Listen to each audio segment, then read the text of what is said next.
Chapter 1: Foundations of Sand. Dominic Russo built things that lasted. From the custom furniture pieces he crafted in his workshop to the reputation he established over 15 years as the finest custom home architect in Lakeside County. He was known for solidity. His signature glass and timber designs dotted the hillsides overlooking Lake Geneva, each one a testament to his philosophy that beauty should never compromise strength. At 42, Daman had the weathered hands of a craftsman and the calculating mind of an engineer. The locals called him the builder, though never to his face. He wasn't a man who invited familiarity. His employees respected rather than liked him, appreciating his fairness but wary of his exacting standards. When he'd met Melanie Parker 12 years ago, she was a realtor with ambition that matched his own. She had copper-red hair, a laugh that made strangers turn their heads, and a ruthless streak in business negotiations that he found irresistible. Their courtship had been swift, two strong-willed individuals recognizing the advantage of alliance. "You know what makes us different from other couples?" Melanie had asked on their wedding night. "We see each other clearly. No illusions." For a decade, their partnership thrived. Dom's architectural firm expanded while Melanie built her own luxury real estate empire. They lived in the first house he'd ever designed, perched on the highest point overlooking the lake with 3 walls of glass framing the view. Their trophy home, locals called it a glass castle for lakeside royalty. If their marriage lacked warmth, it compensated with mutual respect and shared goals. They didn't want children. They wanted empire, and they'd built it until Alexander Reed moved to town. Reed arrived with money and mystery. A novelist, they said, his book sold well enough that he could afford one of Dom's designs, a glass and cedar retreat nestled in the woods. During the consultation, Dom noticed how Melanie's posture changed around Reed, a slight lifting of her chin, a deliberate crossing of her legs. He filed the observation away but said nothing. Dom had never been the jealous type. Jealousy suggested insecurity, and insecurity was weakness. Instead, when he suspected Melanie's business lunches with Reed were something more, he noted the pattern. When she began spending extra hours staging properties, he logged the discrepancies. When her sister Portia began covering for her with flimsy excuses, he documented them all. Dominic Russo didn't confront. He collected, because everyone who'd ever underestimated Dom learned the same lesson. He might have been quiet, but he was always watching. And he never ever forgot. As Melanie's mother Vivian once observed to a friend, "My son-in-law reminds me of those ancient trees that survive forest fires. You don't notice them until everything else is burned." And as summer turned to fall, and fall to winter, the kindling around Dom's marriage accumulated, waiting for a spark. Chapter 2: Hairline Fractures. February brought the annual Russo family gathering. Dom's father had insisted on continuing the tradition of a winter barbecue despite the snow. "In Sicily, we'd be grilling in the sunshine," he'd declare, as though sheer Mediterranean wool could melt Wisconsin ice. Dom watched Melanie from across his parents' backyard. She stood with her phone turned away, typing rapidly. The corner of her mouth lifted in that private smile he hadn't seen directed at him in months. Her sister Portia approached her, whispered something, and Melanie quickly pocketed the phone. Later that night, while Melanie was in the bathroom, her phone chained with a message. Dom had never checked her phone before. Respect for privacy had been one of their unspoken rules. But something cold and certain had settled in his chest over the past months. Knowledge without evidence. The message preview showed only, "Last night was worth the wait. Same time." Dom set the phone down exactly as he'd found it. He didn't need to read more. The confirmation merely solidified what he'd already accepted, but knowledge wasn't power, not yet. Timing would determine that. 2 days later, he followed Melanie to Reed's house. He didn't confront them. He simply watched through the vast windows. Reed's home, like all of Dom's designs, betraying its occupants with transparency. Then he drove home and poured himself 2 fingers of whiskey. "She's been seeing him for 4 months. Dom told his reflection in the glass wall overlooking the lake. "The question is why she's still here?" The answer came 3 weeks later when Dom returned early from a site visit and overheard Melanie on a call in her home office.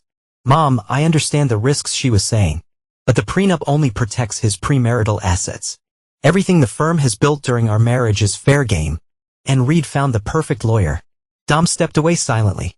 The pieces aligned with brutal clarity. 3 years earlier, he'd restructured his architectural firm, making Melanie a partner with 40% ownership. a tax strategy their accountant had recommended. With the firm now valued at over $15 million, she stood to walk away with $6 million in a divorce. At dinner that night, Melanie asked about his day with practiced interest. He matched her performance with his own. "Johnson's Lake House project is coming along well," he replied, refilling her wine glass. "We should have the update meeting next week. Another toast to our success." She clinked glasses with him, her eyes calculating behind her smile, "to building things that last." "Indeed," Dom agreed. "Those that deserve to." That night, as she slept beside him, Dom stared at the ceiling and methodically dismantled their marriage in his mind, examining each component for its true value. By Dom, he had the beginnings of a blueprint for what would come next. What Melanie had never understood was that Dom hadn't succeeded by chance.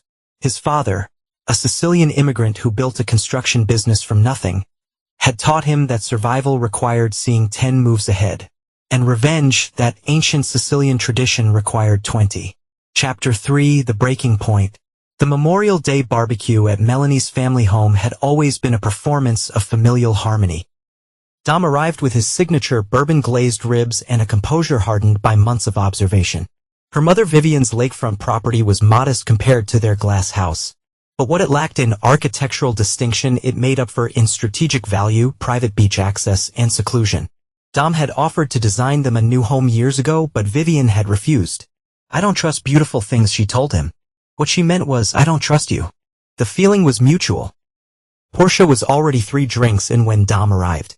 Her husband Todd, a meek accountant who managed the books for Melanie's real estate business, gave Dom a nod that was almost apologetic. "The builder graces us with his presence," Portia announced too loudly, raising her glass and bearing meat. "How appropriate." Dom smiled thinly. "Always a pleasure, Portia." He watched Melanie and Reed circulate separately, their practiced distance betrayed by brief glances laden with meaning. Melanie's divorce preparations were accelerating. Last week, he discovered she'd copied files from his home office, client lists, contracts, financial projections.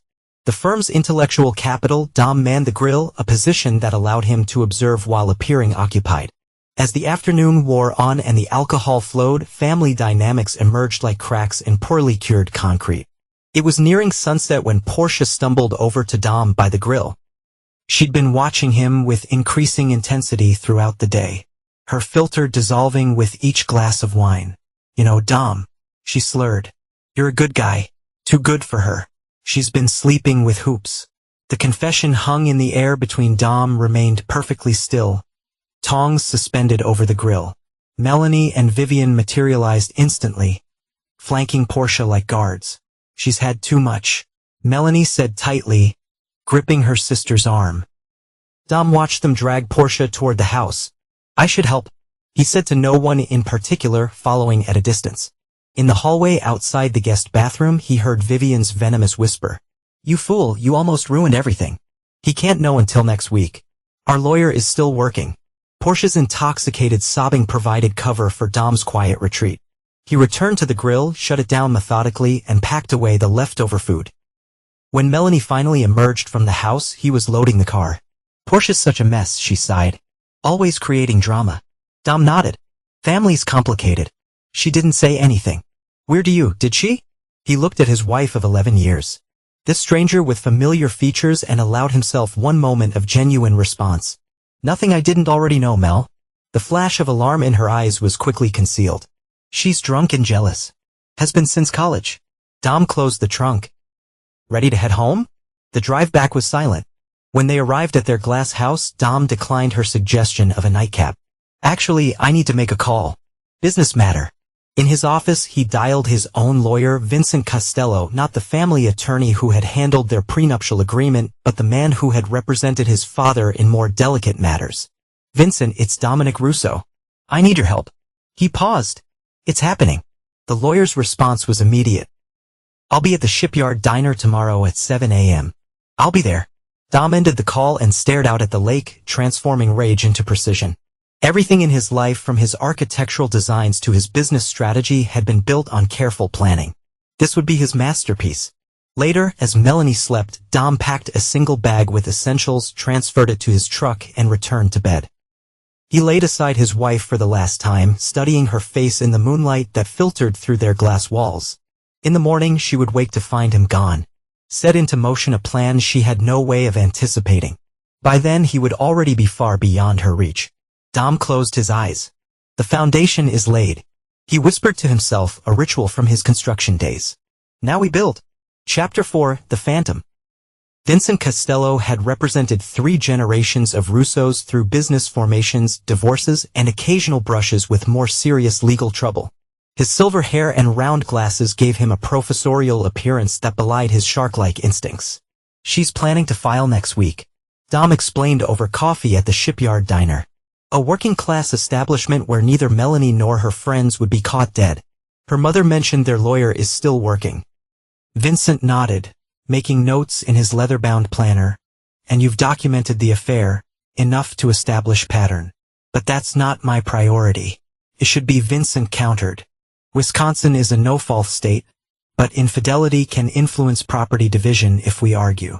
I'm not interested in favorable terms, Vincent. I want to raise you. The lawyer stopped writing. Explain. Dom leaned forward. They think I'm just a husband to divorce a partner to buy out. They don't understand what I'm capable of. His voice remained quiet, but something in his tone made Vincent set down his pen. I need to disappear completely. Then return on my terms. Vincent studied him. Disappear how? Legally, financially, physically. I need a ghost period where no one can find me. Call it a strategic absence. That's extreme, Vincent said carefully, and potentially damaging to your position in divorce proceedings. Dom's smile didn't reach his eyes. I'm not planning to be divorced. I'm planning to be reborn. For the next 3 hours, they outlined a framework of Dom's strategy. Vincent would act as intermediary for a series of financial maneuvers. Nothing illegal, but complex enough to be untraceable in a short term. Dom would need to drop off the radar entirely. What about your projects? Your clients? Vincent asked. My project manager Carlo can handle the current builds. As for new business, Dom shrugged. Sometimes you sacrifice a pawn to take the queen. After breakfast, Dom drove to a small bank in the next county where he kept a safe deposit box unknown to Melanie. Inside were cash, passport documents, and a prepaid phone. He withdrew everything, locked the empty box, and surrendered the key. Next, he drove to a storage facility where he rented a small unit under his father's name. There, he exchanged his luxury SUV for a nondescript used truck he'd purchased through a private sale months earlier. The vehicle wasn't registered in his name.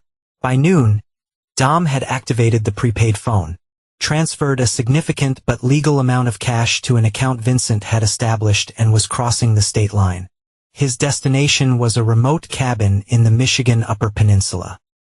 A property he'd acquired 5 years earlier through a construction LLC when he'd renovated it for a client who couldn't pay.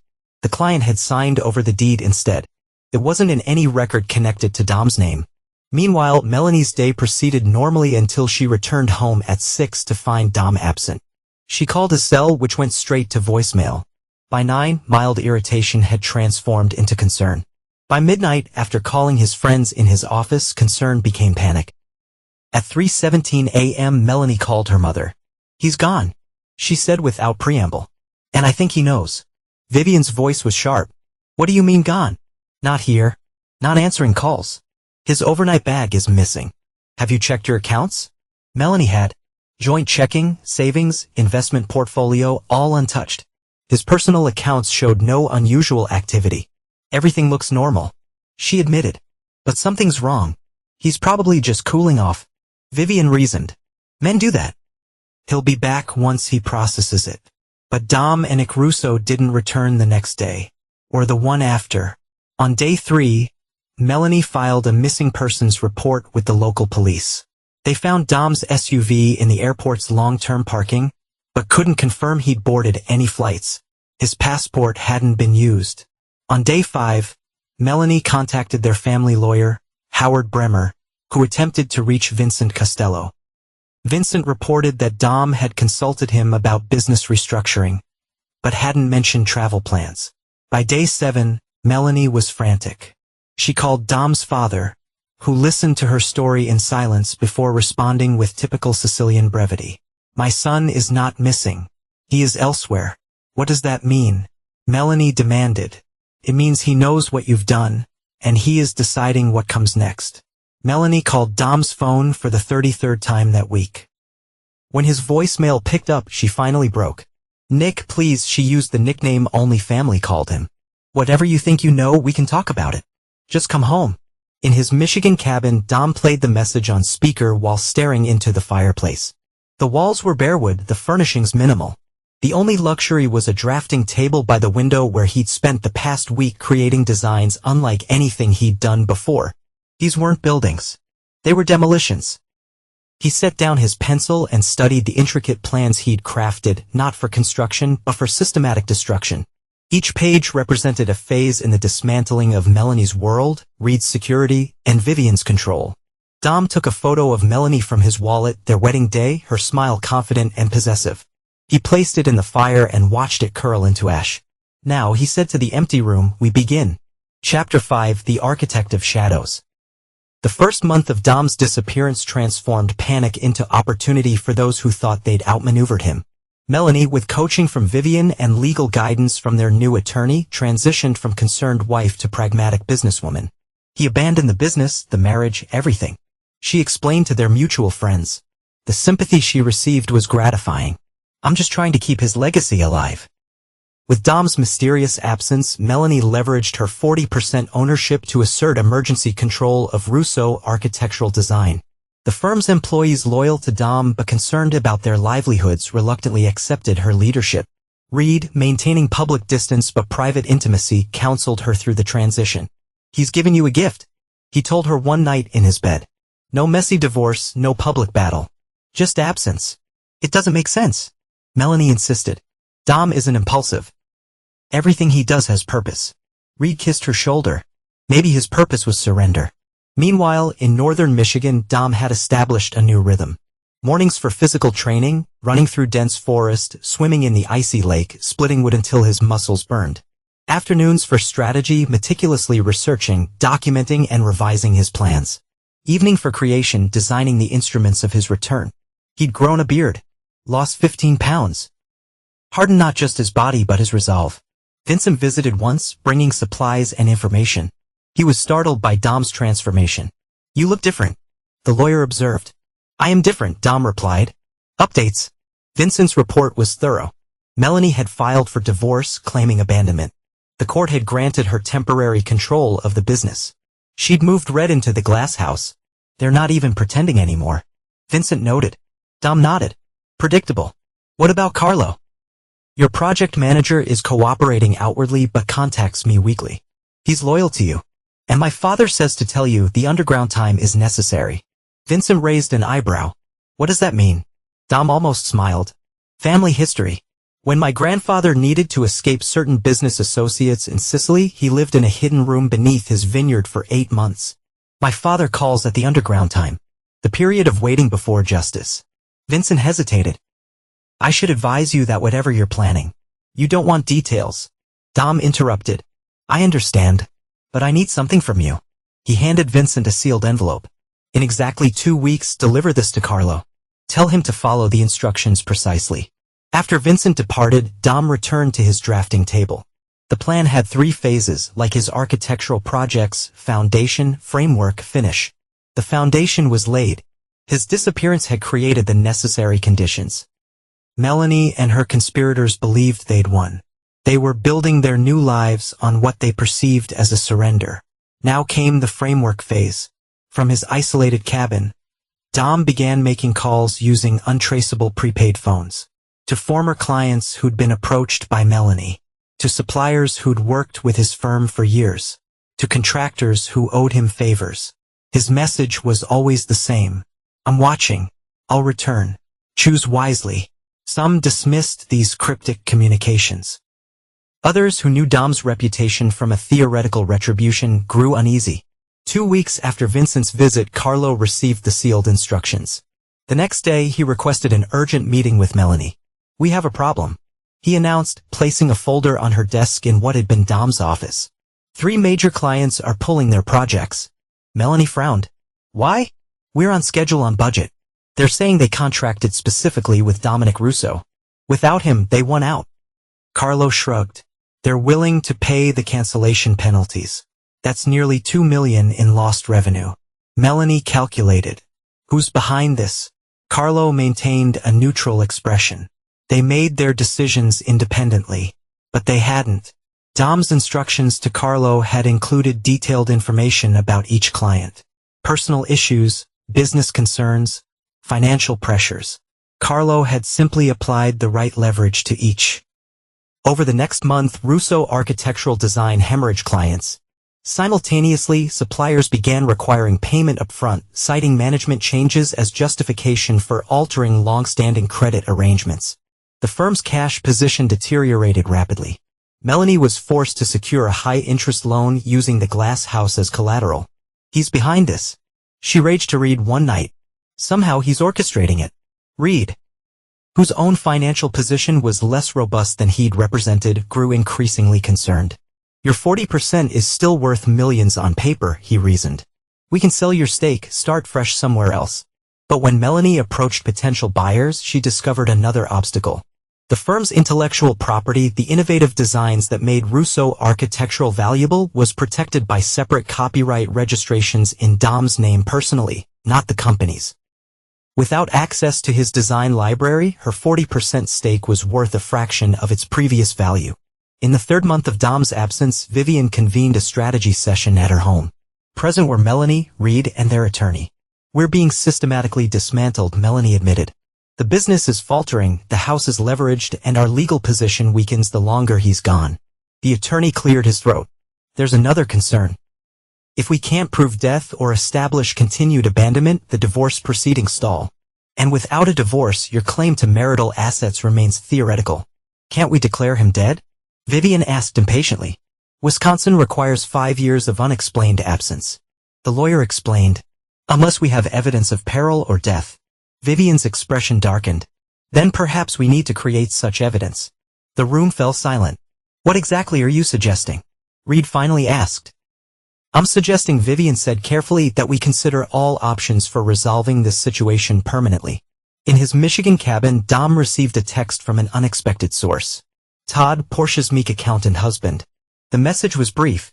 They're talking about having you declared dead. Possibly arranging it. Careful. Dom hadn't accounted for Todd. Perhaps there were more pieces in play than he'd realized. He added a note to his plans, assessed Todd's potential. Then he reached for his phone and made a call he'd been preparing for months. It's time, he told Vincent. Initiate the framework collapse. Far from Melanie's awareness, the legal infrastructure of her world was about to crumble. Chapter 6, The Resurrection. 4 months after vanishing, Dominic Russo returned, not physically, but as a legal entity asserting his rights through a blitzkrieg of legal filings orchestrated by Vincent Costello. At 9 a.m. on a Monday, simultaneous motions were filed in 3 different courts. First, a petition to the business court challenging Melanie's emergency control of the firm, accompanied by evidence that Dom had been in regular contact with Carlo throughout his absence, actively directing major business decisions. The abandonment claim that justified her takeover was revealed as fiction. Second, a civil complaint against Reed for tortious interference with business relationships, supported by documentation showing how Reed had deliberately targeted Dom's marriage to gain access to his architectural expertise in client base.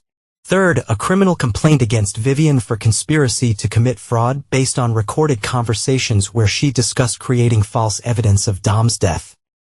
The recordings had come from Todd, who had been quietly gathering evidence since before Dom's disappearance. Driven by years of enduring Vivian's manipulation and cautious infidelity, Todd had found in Dom an unlikely ally. By noon, the news had spread throughout Lakeside County. By evening, it reached national architectural publications. Missing design star returns with vengeance. Melanie learned of the filings when reporters began calling for comment. She immediately contacted their attorney, who was already drowning in motions and evidence packages. This is a coordinated attack, the lawyer explained, overwhelmed. He's been planning this for months, maybe longer, and he has evidence, Melanie, recordings, documents, witness statements. What about our case? She demanded. What about the divorce? His legal team filed a counterpetition alleging fraud and conspiracy. They're requesting the divorce action be stayed, pending criminal investigation. Criminal, Melanie's voice rose. What criminal investigation? The attorney hesitated. The conspiracy charges against her mother are serious, and there's more. They've submitted evidence suggesting you and Reed discussed having Dominic permanently resolved. That's absurd. We never, Melanie stopped, remembering Vivian's words at their strategy session. The following day, a judge granted Vincent's request for a temporary restraining order preventing Melanie from accessing the firm's accounts or entering its offices. Carlo was named interim manager. Reed, facing his own legal tsunami, distanced himself immediately. We need to pause things until this blows over. He told Melanie by phone, not even risking a face-to-face meeting. Vivian, served with papers at her home, suffered a minor stress-induced stroke and was hospitalized. The preliminary hearing for her case was delayed. Through it all, Dom remained physically absent. His legal resurrection occurred without his bodily presence, a ghost wielding the machinery of law. On day 3 of what the local paper called the Russo Offensive, Melanie received a text from an unknown number, Glass House. 8 p.m., come alone. She arrived to find the house dark. Using her key, she entered cautiously, calling out but receiving no answer. In the great room overlooking the lake, a single lamp illuminated Dom's drafting table where architectural plans lay unfolded. But these weren't building plans. They were demolitions, detailed drawings showing the structural vulnerabilities of the glass house, the load-bearing points. The sequence required to collapse it while leaving the foundation intact. Melanie stared at the precision of the renderings, understanding that she was looking at a metaphor made literal. Dom had designed the systematic destruction of everything they'd built. Beautiful, isn't it? She were all defined in standing in the shadows. Lena, harder, bearded, but unmistakably Dom.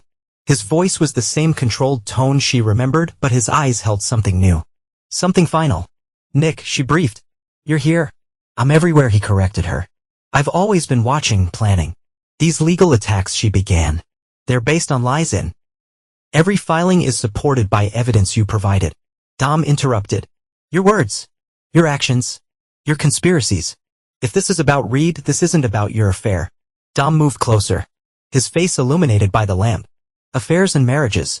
They don't require this. He gestured to the demolition plans. This is about betrayal on a different scale. Your mother, Red. You saw me as an obstacle to remove an asset to strip mine. You discussed having me killed, Melanie. She shook her head frantically. That was Vivian talking wildly. We never intended. Intent is irrelevant. Planning is everything. He tapped the demolition schematics. And I'm a better planner than all of you combined. What do you want? Melanie asked, her voice small. I want you to understand what's happening. Dom said calmly. I've engineered a controlled demolition of your world. The business is already the criminal investigations will continue regardless of what happens between us. Your mother will likely face charges. Reed is already abandoned you. And this house. He looked around at the glass walls reflecting their images. This house was always designed to fall. You're destroying everything out of spite. She accused. Dom actually laughed. A sound Melanie realized she hadn't heard in years. No, Mel. I'm clearing the foundation to rebuild. The question is whether you want to salvage anything for yourself. He pushed a folder across the drafting table. These are terms. Not for reconciliation. That's impossible. But for a controlled extraction that leaves you something. What's the alternative? She asked, not touching the folder. I continue exactly as planned. The legal assault. The criminal investigations. The professional destruction. The complete dismantling of the life you thought you were securing. His voice remained conversational. You'll still have your freedom. But little else. Melanie finally reached for the folder. Inside was a settlement agreement. So comprehensive it covered contingencies she had even considered. In exchange for her cooperation with investigations into Vivian and Reed, full relinquishment of any claim to the firm, and her complete departure from Lakeside County, she would receive a financial settlement sufficient to start over elsewhere. Why offer me anything? She asked. Efficiency.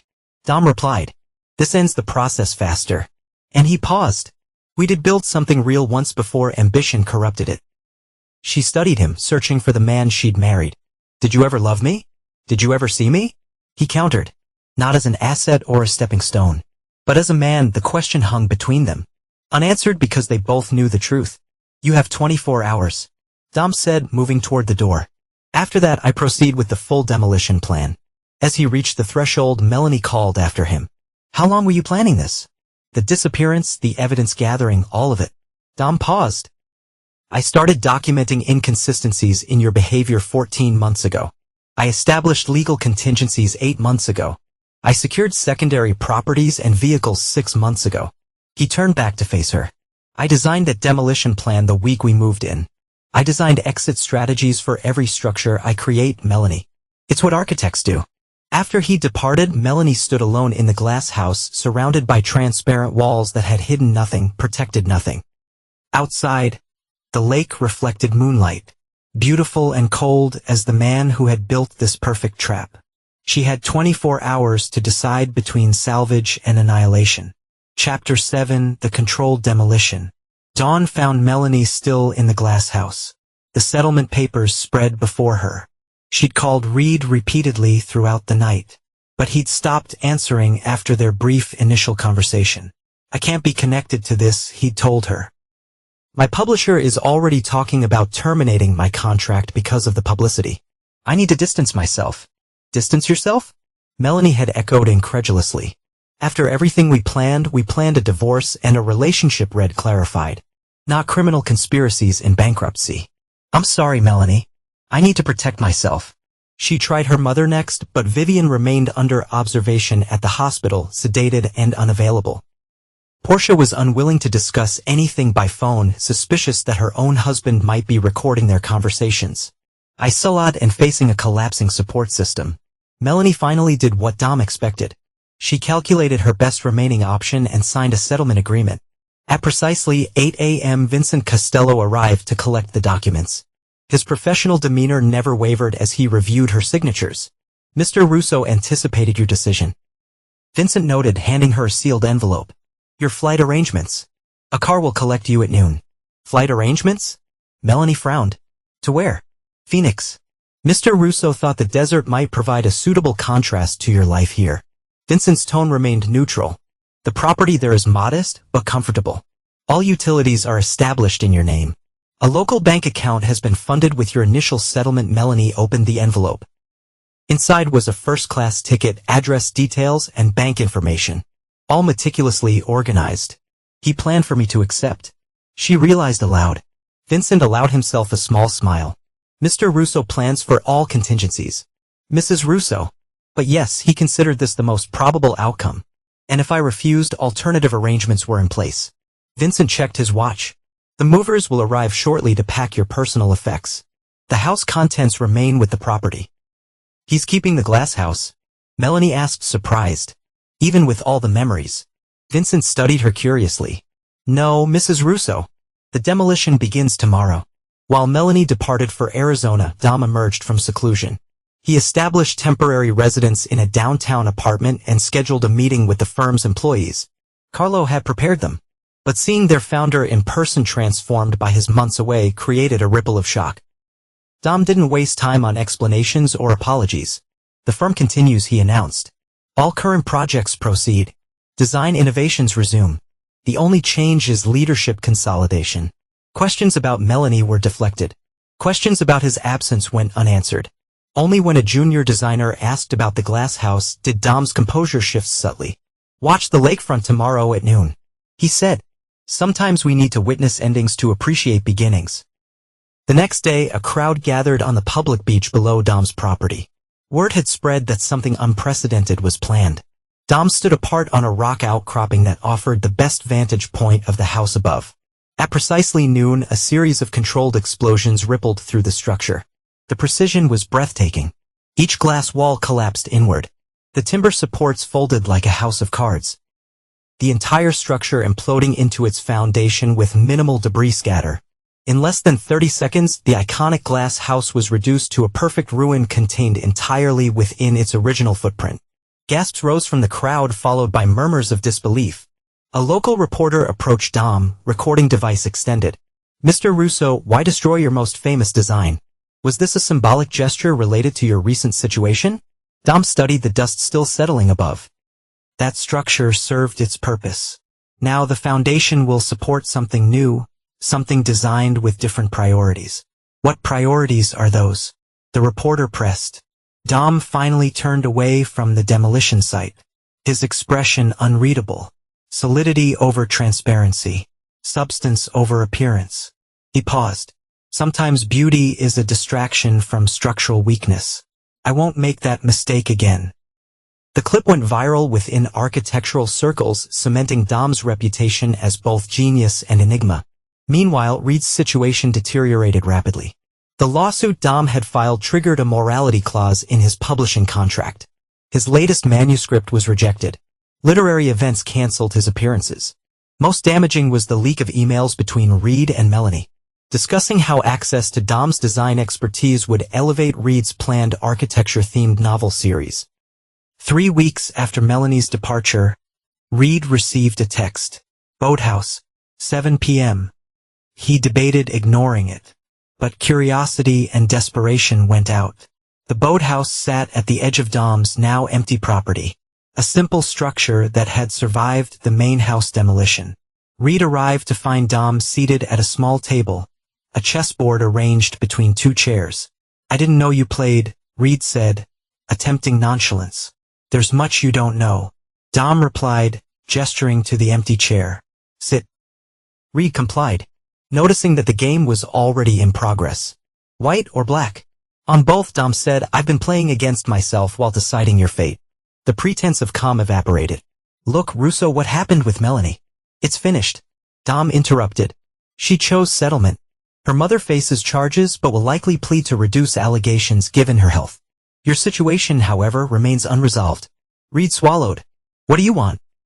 "A question that reveals your fundamental misunderstanding." Dom moved a black knight. "This isn't negotiation. It's an education." For the next hour, Dom detailed Reed's systematic destruction. Not through physical violence or criminal charges, but through something more insidious, complete professional discreditation. The copyright infringement suit against Reed's upcoming architectural thriller would proceed, supported by evidence that he had stolen conceptual elements from Dom's protected designs. The tortious interference case would block him from publishing in related fields. Most devastatingly, Dom had provided Reed's publisher with proof that his previously acclaimed works contained plagiarized passages. "You're salting the earth." Reed realized his writer's instinct, recognizing the metaphor.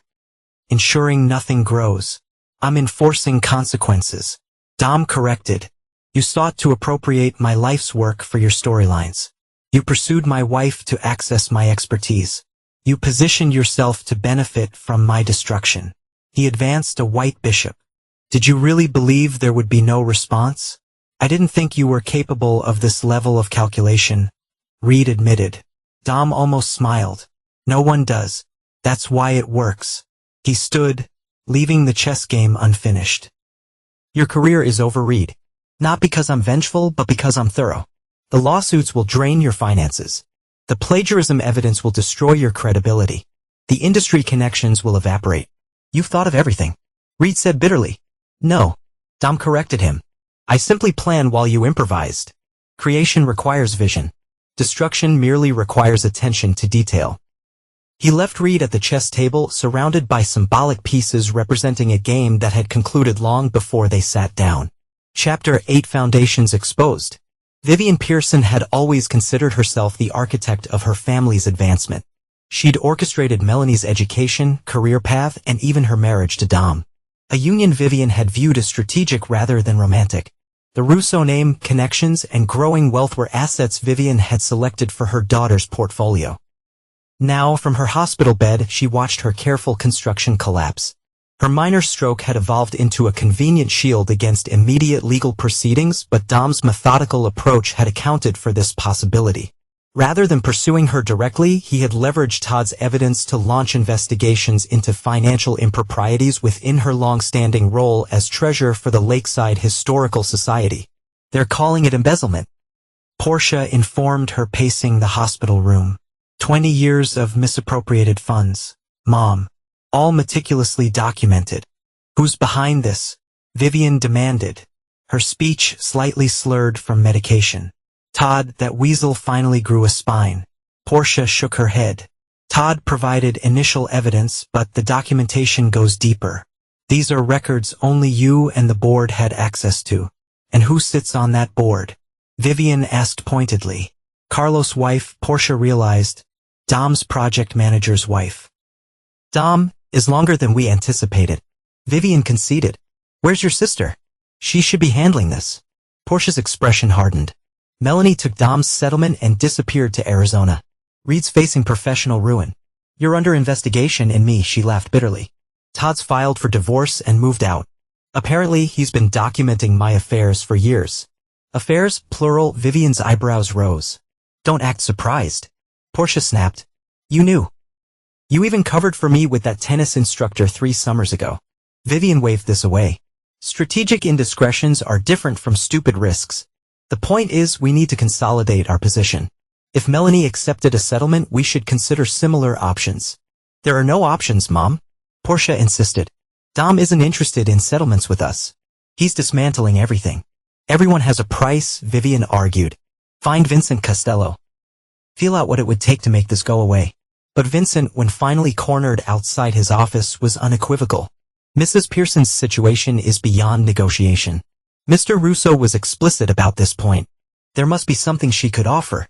Portia pressed. Information? Public apology. Vincent studied her with something approaching pity. You still don't understand. This isn't about leverage or exchanges. Your mother orchestrated a plan to defraud Mr. Russo of his company and possibly endanger his life. The consequences aren't negotiable. So what happens now? Portia demanded the Historical Society investigation proceeds. The criminal conspiracy charges advance. The civil suits continue. Vincent straightened his tie. Mrs. Pearson faces financial ruin and potential incarceration. At her age and with her health, the latter might be reduced to house arrest, but the former is inevitable. As he turned to leave, Portia called after him. And what about me? What's my sentence in Dom's grand punishment scheme? Vincent paused. Interestingly, Mr. Russo made no specific plans regarding you. He said your life with Todd was punishment enough, and once that ended, your own limitations would determine your fate. The assessment's done with its accuracy. Without Todd's financial support, Portia had no viable income. Her part-time real estate work under Melanie's business had evaporated. Her history of extramarital affairs had alienated most friends. At 41, with no career, no husband, and soon no mother's support, Portia faced exactly what Dom had predicted, limitations of her own making. 2 days later, Vivian suffered a major stroke. As machines monitored her diminished vital signs, Portia sat beside her unconscious mother. Scrolling through apartment listings she couldn't afford. A text message interrupted her search. Hospital cafeteria. Now she found Dom waiting, a coffee cup in front of him, another across the table. He looked nothing like the controlled, reserved architect she remembered from family gatherings. This man radiated contained power. He said, pushing the coffee toward her. Portia remained standing. Come to glow while my mother dies upstairs. Your mother will survive, Dom replied. Her brain activity is stable. The doctors expect partial recovery. How would you know that? Her medical information is protected. Dom's expression didn't change. Very little is truly protected. Portia, that's something your family never understood. She finally sat. What do you want? To clarify your position, he said.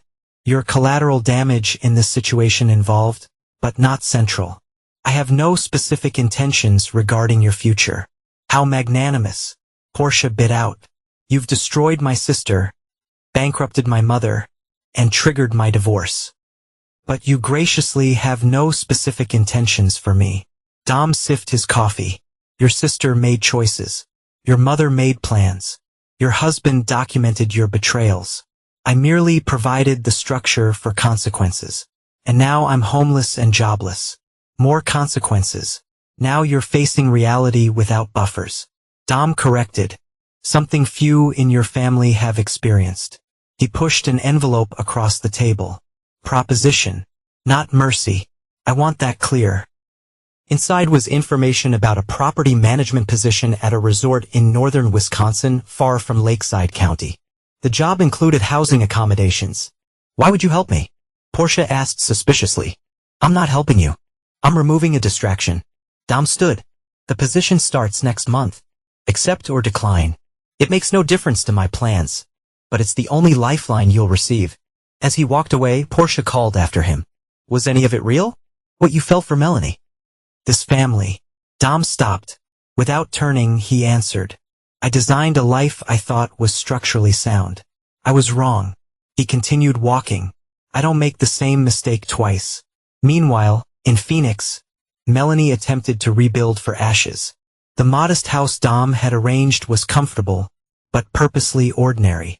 Nothing like the architectural showcase they'd shared. The settlement funds provided security, but not luxury. Most disorienting was the absence of identity. In Lakeside, she'd been Melanie Russo, wife of the brilliant architect, successful realtor to the elite. In Phoenix, she was nobody, a middle-aged woman starting over without connections or reputation. She tried contacting Reed, but his numbers were disconnected. Her mother remained hospitalized. Portia responded to texts with increasing bitterness. Even former friends and clients had distanced themselves, wary of Dom's demonstrated capacity for methodical retribution. 1 month into her exile, Melanie received a package. Inside was a small architectural model, a perfect miniature of the glass house before its destruction. No note accompanied it, but she understood the message. Remember what was lost. She placed a model on her mantle, a reminder of ambition's cost.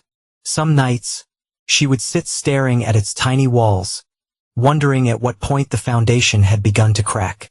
Chapter 9: The Builder's Legacy. 1 year after the glass house imploded, Dom Russo unveiled his new home on the same foundation. Unlike its predecessor, this structure was primarily timber and stone, materials that aged with character rather than revealed every flaw. Glass elements remained, but strategically placed to capture light rather than expose interiors. The architectural community hailed it as his finest residential design, a mature statement on privacy and revelation. What no one outside Dom's inner circle understood was that the house represented his personal reconstruction. Carlo, now a full partner in the renamed Russo Design Group, oversaw the invitation-only reception that marked the home's completion. The county's elite gathered, curious to see both the revolutionary design and its enigmatic creator. Dom had changed in the year since his return.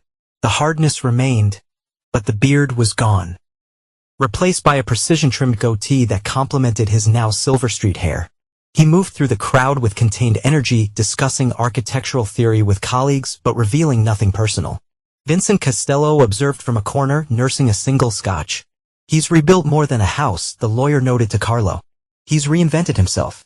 Carlo nodded. The firm stronger than ever. 3 international commissions, the Chicago Cultural Center project, and requests we can't possibly fulfill. "And the personal cost?"